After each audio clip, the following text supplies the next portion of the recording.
Hi everyone. ಇವತ್ತು ಹೆಸರು ಕಾಳಿಂದ ಗೊಜ್ಜು ಹೇಗೆ ಮಾಡೋದು ಅಂತ ನೋಡೋಣ. ಹೆಸರು ಕಾಳು ಗ್ರೇವಿ ಅಂತನಾದರೂ ಹೇಳ್ಬೋದು, ಗೊಜ್ಜು ಅಥವಾ ಹೆಸರು ಕಾಳು ಪಲ್ಯ ಏನಾದರೂ ಹೇಳ್ಬೋದು. ರೊಟ್ಟಿ ಜೊತೆ, ಚಪಾತಿ ಜೊತೆ, ಅನ್ನದ ಜೊತೆ ಎಲ್ಲದ್ರ ಜೊತೆ ಚೆನ್ನಾಗಿರುತ್ತೆ. ಫಸ್ಟು ನಾನಿಲ್ಲಿ ಒಂದು ಬಟ್ಲು ಹೆಸರು ಕಾಳನ್ನ ತೊಗೊಂಡಿದ್ದೀನಿ. ಅದನ್ನು ಕುಕ್ಕರ್ಗೆ ಹಾಕ್ಕೊಂಡು ಚೆನ್ನಾಗಿ ತೊಳ್ಕೊಂಡಿದ್ದೀನಿ. ಒಂದು ಬಟ್ಲು ಹೆಸರು ಕಾಳಿಗೆ 3 ಬಟ್ಲು ನೀರು ಹಾಕ್ಕೊಂಡಿದ್ದೀನಿ. ನಂತರ ಅದಕ್ಕೆ ರುಚಿಗೆ ತಕ್ಕಷ್ಟು ಉಪ್ಪು ಹಾಕ್ಕೊಂಡು ಕುಕ್ಕರ್ ಮುಚ್ಚಳ ಮುಚ್ಕೊಂಡು ಒಂದು 3 ವಿಸಿಲ್ ಕೂಗಿಸ್ಕೊಳ್ಳೋಣ. 3 ವಿಸಿಲ್ಗೆ ಬೆಂದಿಲ್ಲ ಅಂದರೆ ನಿಮ್ಮ ಕುಕ್ಕರ್ ಹೇಗಿರುತ್ತೋ ಅದ್ರ ಮೇಲೆ ಡಿಪೆಂಡ್ ಆಗುತ್ತೆ. ಇಲ್ಲಾಂದರೆ ಒಂದು 5 ವಿಸಿಲ್ ಕೂಗಿಸ್ಕೊಳ್ಳಿ. ನಾನಿಲ್ಲಿ 5 ವಿಸಿಲ್ ಕೂಗಿಸ್ಕೊಂಡಿದ್ದೀನಿ. 5 ವಿಸಿಲ್ಗೆ ಈ ಥರ ಬೆಂದಿದೆ ನೋಡಿ. ಈ ಥರ ಸಾಫ್ಟಾಗಿ ಬೇಯಬೇಕು ನೋಡಿ. ನಂತರ ನಾನಿಲ್ಲಿ ಒಂದು 4 ಹಸಿಮೆಣ್ಸಿನ್ಕಾಯಿ ಉದ್ದುದ್ದಕ್ಕೆ ಹೆಚ್ಚಿಟ್ಕೊಂಡಿದ್ದೀನಿ. ನಂತರ ಒಂದು 2 ಮೀಡಿಯಮ್ ಸೈಜ್ ಈರುಳ್ಳಿ, ಒಂದು ಮೀಡಿಯಮ್ ಸೈಜ್ 3 ಟೊಮೊಟೊ ಕಟ್ ಮಾಡಿ ಇಟ್ಕೊಂಡಿದ್ದೀನಿ. ನಂತರ ಕೊತ್ತಂಬರಿ ಸೊಪ್ಪು, ಕರಿಬೇವು ಸೊಪ್ಪನ್ನ ಹೆಚ್ಚಿಟ್ಕೊಂಡಿದ್ದೀನಿ. ನಂತರ ಇಲ್ಲೊಂದು ಬಾಣಲಿಗೆ ಒಂದು ಸ್ವಲ್ಪ ಎಣ್ಣೆ ಕಾದ ನಂತರ ಅದಕ್ಕೆ ಜೀರಿಗೆ, ಒಂದು ಸ್ವಲ್ಪ ಹಿಂಗೆ ಹಾಕ್ಕೊಳ್ಳೋಣ. ಹಾಕ್ಕೊಂಡು ಅದಕ್ಕೆ ಹಸಿಮೆಣ್ಸಿನ್ಕಾಯಿ, ಕರಿಬೇವು ಸೊಪ್ಪು ಹಾಕ್ಕೊಂಡು ಸ್ವಲ್ಪ ಫ್ರೈ ಮಾಡ್ಕೊಳ್ಳೋಣ. ನಂತರ ಅದಕ್ಕೆ ಕಟ್ ಮಾಡಿ ಇಟ್ಕೊಂಡಿರ್ತೀವಲ್ಲ ಈರುಳ್ಳಿ, ಅದನ್ನ ಹಾಕ್ಕೊಂಡು ಸ್ವಲ್ಪ ಫ್ರೈ ಮಾಡ್ಕೊಳ್ಳೋಣ ಬ್ರೌನ್ ಕಲರ್ ಬರೋವರೆಗೂ.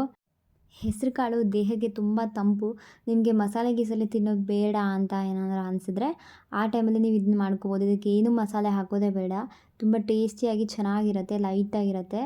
ನಂತರ ಈರುಳ್ಳಿ ಫ್ರೈ ಮಾಡ್ಕೊಂಡ ನಂತರ ಟೊಮೊಟೊ, ಆಮೇಲೆ ಸ್ವಲ್ಪ ಅರಿಶಿನ ಮತ್ತು ರುಚಿಗೆ ತಕ್ಕಷ್ಟು ಉಪ್ಪು, ಅಂದರೆ ಟೊಮೊಟೊ ಬೇಯೋಷ್ಟಷ್ಟೇ ಒಂದು ಸ್ವಲ್ಪ ಉಪ್ಪು ಹಾಕ್ಕೊಳ್ಳೋಣ. ಮುಂಚೆನೇ ನಾವು ಹೆಸರು ಕಾಳಿಗೆ ಉಪ್ಪು ಹಾಕ್ಕೊಂಡಿರ್ತೀವಿ, ಅದಕ್ಕೆ ಜಾಸ್ತಿ ಹಾಕ್ಕೊಳ್ಳೋದು ಬೇಡ. ಒಂದು ಸ್ವಲ್ಪ ಉಪ್ಪು ಹಾಕ್ಕೊಂಡು ಅದು ಚೆನ್ನಾಗಿ ಬೇಯೋವರೆಗೂ ಬೇಯಿಸ್ಕೊಳ್ಳೋಣ ನೋಡಿ, ಫ್ರೈ ಮಾಡ್ಕೊಳ್ಳೋಣ. ಅದು ಚೆನ್ನಾಗಿ ಬೆಂದ ನಂತರ ನಾವು ಹೆಸರು ಕಾಳನ್ನ ಬೇಯಿಸಿಟ್ಕೊಂಡಿರ್ತೀವಲ್ಲ, ಹೆಸರು ಕಾಳನ್ನ ಹಾಕ್ಕೊಂಡು ಚೆನ್ನಾಗಿ ಫ್ರೈ ಮಾಡ್ಕೊಳ್ಳೋಣ.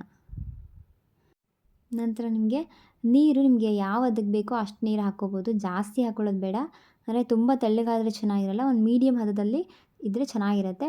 ಅದು ಕುದ್ರಂಗೆಲ್ಲ ಸ್ವಲ್ಪ ಗಟ್ಟಿಯಾಗುತ್ತೆ. ಅದಕ್ಕೆ ಒಂದು ಸ್ವಲ್ಪ ನೀರು ಹಾಕ್ಕೊಂಡಿದ್ದೀನಿ. ನೀರು ಹಾಕ್ಕೊಂಡು ಅದಕ್ಕೆ 1 ಟೇಬಲ್ ಸ್ಪೂನ್ ಧನಿಯಾ ಪೌಡ್ರ್ ಹಾಕ್ಕೊಳ್ಳೋಣ. ಧನಿಯಾ ಪೌಡ್ರ್ ಹಾಕ್ಕೊಂಡು ಒಂದು 10 ನಿಮಿಷ ಒಂದು ಮೀಡಿಯಮ್ ಫ್ಲೇಮಲ್ಲಿ ಚೆನ್ನಾಗಿ ಕುದಿಸ್ಕೊಳ್ಳೋಣ. ನಂತರ ನೋಡಿ ಈ ಥರ ಗಟ್ಟಿಯಾಗಿದೆ, ಸ್ವಲ್ಪ ಕುದ್ದು ಮೇಲಿನ ಸ್ವಲ್ಪ ಎಣ್ಣೆ ಬಿಟ್ಕೊಂಬರುತ್ತೆ. ಅದಾಗಿದ್ದರೆ ಎಣ್ಣೆ ಬಿಟ್ಕೊಂಡ್ರೆ ಆಗಿದೆ ಅಂತ ಅರ್ಥ.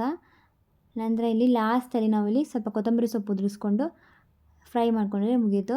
ನಾವು ಇದನ್ನು ಚಪಾತಿ ಜೊತೆ, ರೊಟ್ಟಿ ಜೊತೆ, ಅನ್ನದ ಜೊತೆ ತುಂಬ ಚೆನ್ನಾಗಿರುತ್ತೆ, ಒಳ್ಳೆ ಕಾಂಬಿನೇಷನ್.